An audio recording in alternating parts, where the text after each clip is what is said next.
should definitely follow in a man's lead 100%. I don't disagree with that. Yeah. But when you say obey, like you must do this and I must do that, like Yes. I am your slave, like no, I don't agree with that, because then you're just going to be someone who just follows orders and rules. Like you're going to be a yes bitch. Yes. Why would Yeah. a man want a yes bitch? Because Yes. because that is what we want you to be as a yes bitch. Like being a yes man versus being a yes bitch are two different things.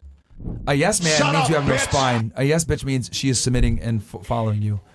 I feel like you're taking this into a different type of context, a different territory, because when you're saying a woman is a yes bitch and she just says yes to everything, Yeah. but she still has to have her own opinion and her own perspective on worldviews and different things. I'm not in saying life. she can't have an opinion or her own perspectives.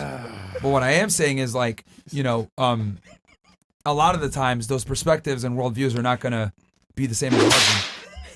Well, yeah, of course. I mean, she's her own person, but the way you're wording it is like she needs to be whatever I say, and she needs to follow, like she needs to be whoever I want her to be, and she needs to follow exactly what I say, and she can't have her own, divert into her own opinions and her own way of life. Because if that's what you're looking for, then you're just going to be single for the rest of your life. You need someone who has their own personality, but also wants to be someone who wants to submit in their own sort of way, not to be a slave, but also to follow in your lead.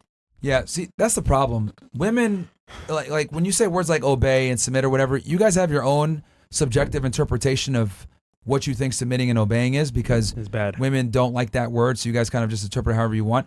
Yeah. I find it interesting how women's roles are open up to interpretation, but our roles are kind of static. We got to make money, we got to be leaders, we got to protect and provide, but women can kind of pick and choose when they want to obey. I just don't think that's a good deal for most guys. I mean, yeah, agree to disagree, I guess. Guys don't want to date themselves. We don't want to date a girl that's going to be like, oh, let me challenge everything you say. No, I'm equal 100%. to I you. get that. I know that there's like a spectrum, so I get it. Yeah.